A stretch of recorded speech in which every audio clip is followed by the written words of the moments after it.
Hello everyone and welcome back to Lucky Loaders 15, where I'll be giving you 3 tips for tomorrow's horse racing action. Now before we get stuck into them, I quickly want to apologise for not doing a video on today's racing. I was just a little bit busy with work on Monday, so I just didn't have the time to record and also as well do the studying, so yeah, apologies for that. Also as well, just quickly recap on how our selections performed on Monday. In the end, we just came out with a tiny profit as our extra tip Goldie Hawk was a comfortable winner in the end at Windsor for Jack Mitchell and Chris Wall. Was very well gambled, originally advertised at 9-4 the night before, and in the end went off nearly even money favourite. So yeah, that wasn't a bad winner for us. The 2 other selections were a little bit disappointing.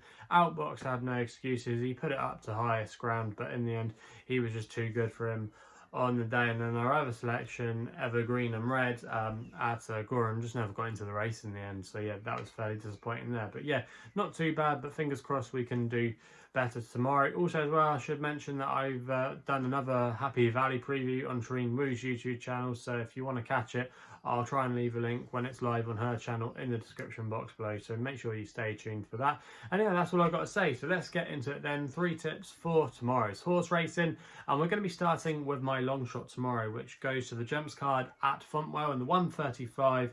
Now, I'm going to back this horse to win on the nose with my long shot.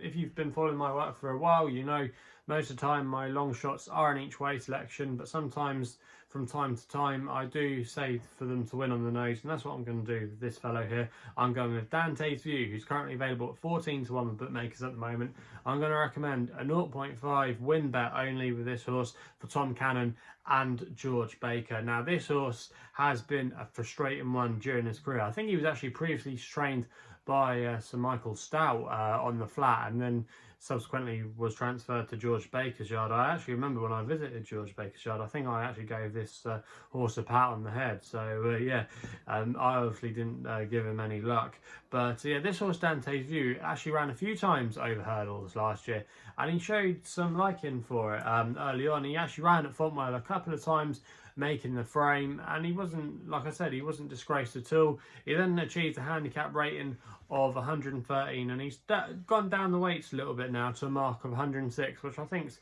fairly workable. But I think the key to him is this summer ground. It's drying out all the time, and I think the ground should be in his favour tomorrow. And I think in this field, to be honest with you, he can be competitive here and could definitely outrun his odds. And I think at 14 to 1, I'm willing to take a chance there. Who knows, he might even drift out to a bigger price, but he is going to be making his seasonal reappearance. But he has shown an ability to run okay fresh in the past. And also as well, George Baker's team are in good form. They're operating at 33% strike rate at the moment. So I think there's a good chance for this horse to run well. He comes off the back of a wind up too. So a lot to like about his chances tomorrow. Even if you look at the market in this race, I think the Ollie Murphy horse is too short. And Ollie Murphy's team, okay, they've had a couple of winners here and there, but I think they're not running up to scratch at the moment. They've had a few short-priced favourites beaten. I know they had one today at Seville that was very well fancied in the Foxtrot Racing colours. So, yeah, I think Dante's View definitely has a really good chance in this race of going fairly close and outrunning his price. And if the wind-ups worked, I think a 14 to 1 is not a bad price at all. And like I said, I'm going to recommend a 0.5 win bet off to kick us off.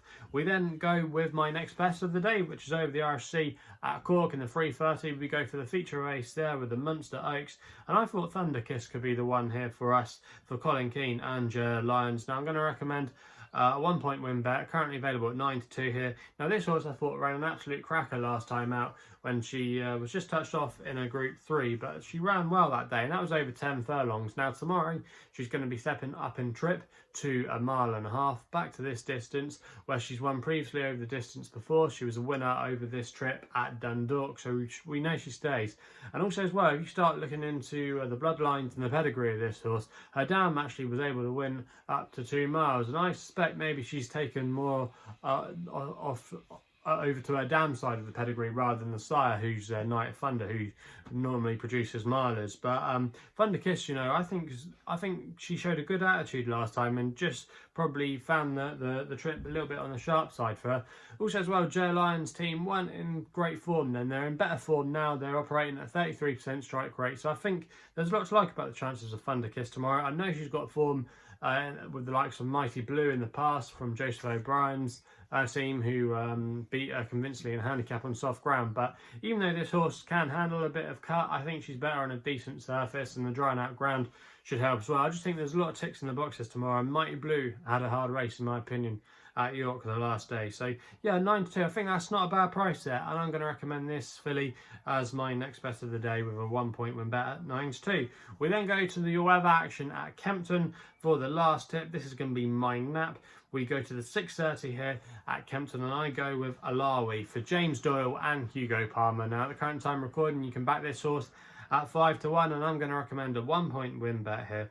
Now, this horse, you might remember I put him up when he finished 6th at Yarmouth. He was very well gambled that day. In fact, he actually went off favourite at 9-4, so there was a lot of money for him that day. If you went back to his form as a juvenile, he showed some good ability and some good novice races. He even shed his maiden tag as well, and a lot of good things were probably expected for him this season, but he was a little bit disappointing, I thought, to somewhat of an extent. But maybe looking back at it now, he probably just needed the run. He stripped fitter last season for his first effort, and sometimes Hugo's horses, even though he can get them ready first time, they might just need a run. And I think this fella will benefit from that run, and he should strip fitter tomorrow. Also as well, if you watch back the replay, he was absolutely tanking, thinking he's going to come there and win the race, but in the end he just, for somewhat of a reason, just didn't go through with it. But I think maybe he needed that run, like I said. And also as well, tomorrow they're going to be applying that first time tongue tie, which hopefully will just help his breathing. So I think there's cause for optimism there tomorrow. Also as well, what's interesting is James Doyle keeps the ride. He rode him last time when the money was down, and also as well he retains the ride tomorrow. Also the race setup could do nicely for Ahlawi. Army of India from Mark Johnson's team, I expect him to go forward, and I'm hoping Ahlawi in the hands of James Doyle could just sit there and track the pace and then come with a good turn of foot and pick him off in the closing stages. Also, probably the return to the all-weather will help him too. He was a previous winner on the all-weather when he broke his maiden tag. So a lot of things point to a good run from Ahlawi tomorrow, and I think at 5-1 he's a little bit of value there, and I wouldn't be at all surprised if the money did come for him and he could be buying for favouritism come post time. So Ahlawi is my nap of the day in the 6:30 at Kempton. So if you're still enjoying these videos, remember to hit that thumbs up button. I really appreciate all your support. Also as well, please remember, if you haven't done so already, to subscribe here to my YouTube channel at LuckyLoaded15. If you want to follow me on social media, Twitter is the place, where my handle is at LuckyLoaded15. And if you want to find out a little bit more about myself, my website is www.chrisloaderracing.co.uk. So please gamble responsibly. Hopefully we can have some winners for you guys tomorrow, and we'll be seeing you soon.